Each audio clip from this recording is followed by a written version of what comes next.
2014-2019 di Universitas Pembangunan Indonesia Manado. Tujuan saya dalam pembuatan video kali ini untuk memenuhi UAS mata kuliah Psikososial dan Budaya dalam Keperawatan dan dosen pembimbing Nurse Drova Manirek, SKMK. Penjelasannya. Jadi yang pertama itu definisi stres adaptasi. Apa sih itu definisi stres adaptasi? Nah, definisi stres adaptasi adalah setiap orang mengalami stres dari waktu ke waktu dan umumnya seseorang dapat mengadaptasi stres jangka panjang atau menghadapi stres jangka pendek. Nah, sampai stres tersebut berlalu. Stres dapat menimbulkan tuntutan yang besar pada seseorang, dan jika seseorang tersebut tidak dapat mengadaptasi, maka dapat terjadi penyakit. Stres adalah segala situasi di mana tuntutan spesifik mengharuskan seseorang individu untuk berespons atau melakukan tindakan. Nah, stres itu juga dapat menyebabkan perasaan negatif atau yang berlawanan dengan apa yang diinginkan atau mengancam kesejahteraan emosional. Terus, stres juga dapat mengganggu cara seseorang dalam mencerap realitas, menyelesaikan masalah, berpikir secara umum, dan hubungan seseorang rasa memiliki. Terus itu, stres juga dapat mengganggu pandangan umum seseorang terhadap hidup, sikap yang ditunjukkan pada orang yang disayangi.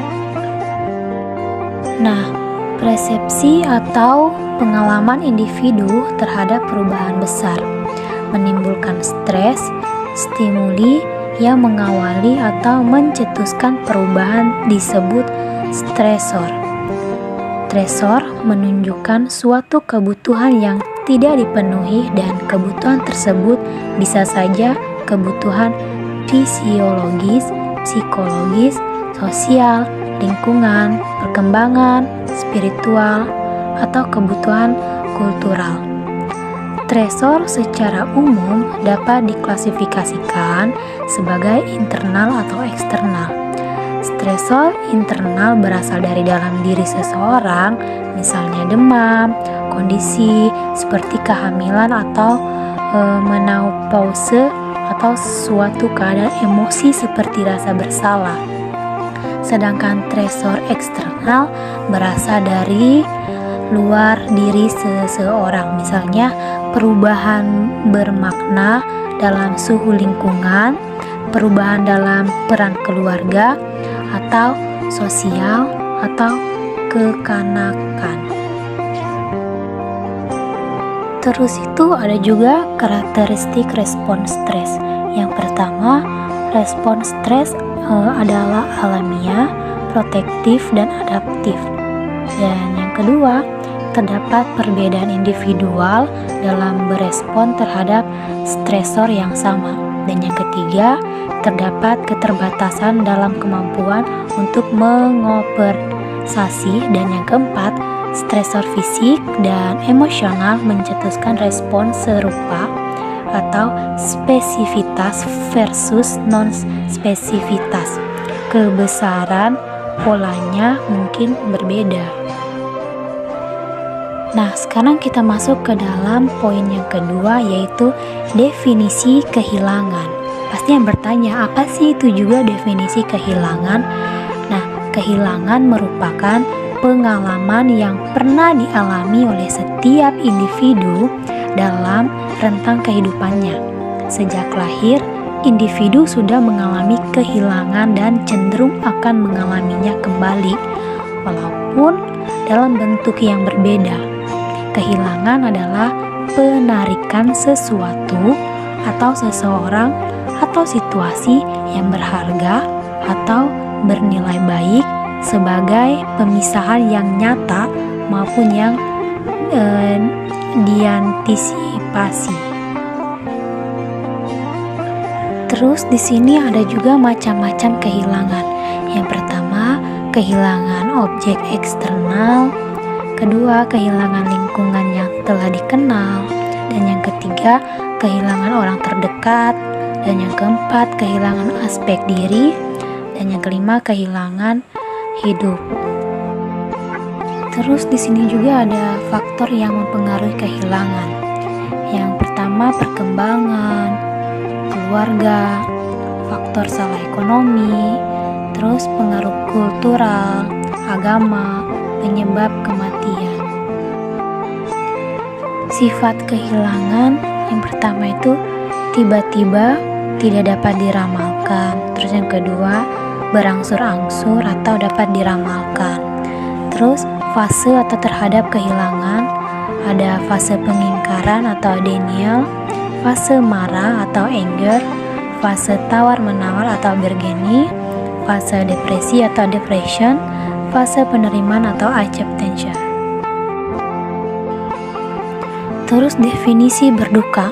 Berduka adalah respon emosi yang diekspresikan terhadap kehilangan yang dimanifestasikan adanya perasaan sedih, gelisah, cemas, sesak nafas, susah tidur, dan lain-lain. Berduka merupakan respon normal pada semua kejadian kehilangan. Jenis-jenis berduka, yang pertama berduka normal, berduka antisipatif, berduka yang rumit, berduka yang tertutup. Fase-fase berduka, fase pertama syok dan tidak percaya, fase yang kedua berkembangnya kesadaran, fase ketiga restitusi, dan yang keempat, fase keempat menekan seluruh perasaan yang negatif dan bermusuhan terhadap almarhum, dan fase yang kelima kehilangan yang tak dapat dihindari. Respon berduka, penghindaran pada tahap ini terjadi syok, menyangkal dan tidak percaya. Konfrontasi pada tahap ini terjadi luapan emosi yang sangat tinggi ketika klien secara berulang-ulang melawan kehilangan mereka dan kedukaan mereka paling dalam dan dirasakan paling akut.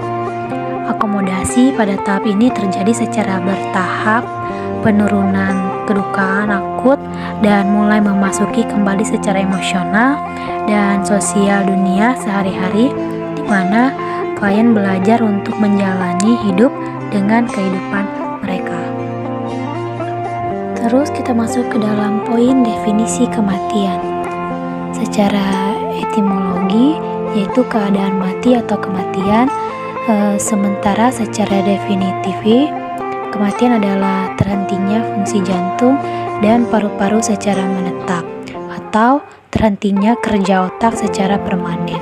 Kematian merupakan peristiwa alamiah yang dihadapi oleh manusia. Konsep tentang kematian. Mati sebagai terhentinya darah yang mengalir, mati sebagai saat terlepasnya nyawa dari tubuh, hilangnya kemampuan tubuh secara permanen, hilangnya manusia secara permanen untuk kembali sadar dan melakukan interaksi sosial. Sikap menghadapi kematian yang pertama, orang yang menyiapkan dirinya dengan amal perbuatan yang baik karena menyadari bahwa kematian bakal datang dan mempunyai makna rohania. Dan yang kedua, orang yang mengabaikan peristiwa kematian, yang menganggap kematian sebagai peristiwa alamiah yang tidak ada makna rohanianya. Dan yang ketiga, orang yang merasa takut atau keberatan untuk mati karena terpukau oleh dunia materi. Dan yang keempat, orang yang ingin melarikan diri dari kematian karena menganggap bahwa kematian itu merupakan bencana yang merugikan. Mungkin karena banyak dosa, hidup tanpa norma, atau beratnya menghadapi keharusan menyiapkan diri untuk mati. Perawatan pendampingan terhadap pasien kehilangan. Yang pertama, fase mengingkari, kedua fase marah, ketiga fase tawar-menawar, keempat fase depresi, dan yang kelima fase penerimaan. Nah, jadi kesimpulan, setiap orang mengalami stres dari waktu ke waktu, dan umumnya seseorang dapat mengadaptasi stres jangka panjang atau menghadapi stres jangka pendek sampai stres tersebut berlalu. Stres dapat menimbulkan tuntutan yang besar pada seseorang, dan jika seseorang tersebut tidak dapat mengadaptasi, maka dapat terjadi penyakit.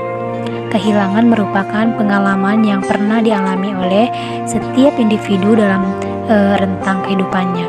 Sejak lahir, individu sudah mengalami kehilangan dan cenderung akan mengalaminya kembali walaupun dalam bentuk yang berbeda. Nah, kehilangan adalah penarikan sesuatu atau seseorang atau situasi yang berharga atau bernilai, baik sebagai pemisahan yang nyata maupun yang diantisipasi. Berduka adalah respon emosi yang diekspresikan terhadap kehilangan yang dimanifestasikan adanya perasaan sedih, gelisah, cemas, sesak nafas, susah tidur, dan lain-lain. Berduka merupakan respon normal pada semua kejadian kehilangan. Kematian adalah terhentinya fungsi jantung dan paru-paru secara menetap atau terhentinya kerja otak secara permanen. Kematian merupakan peristiwa alamiah yang dihadapi oleh manusia. Pemahaman akan kematian memengaruhi sikap dan tingkah laku seorang terhadap kematian.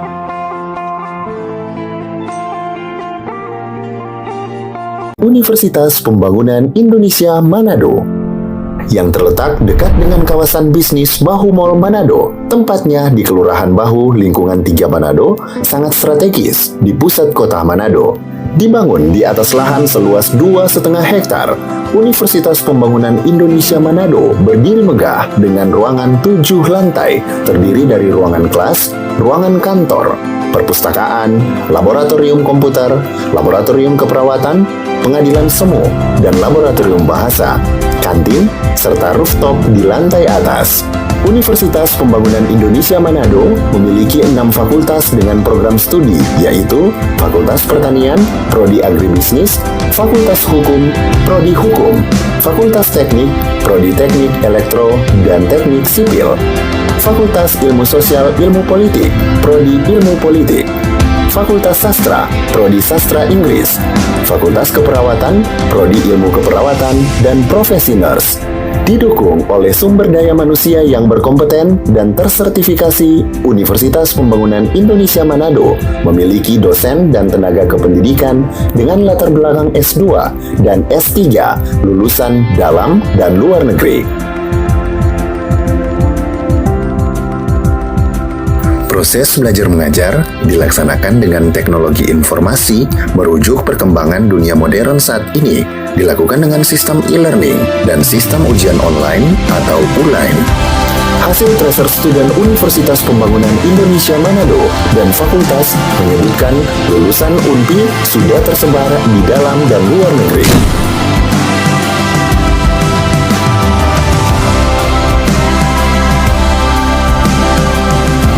Selamat bergabung putra-putri terbaik bangsa. Kembangkan dirimu, raih cita-citamu setinggi bintang di langit. Kami siap menghasilkan generasi terbaik dan pemimpin di masa depan.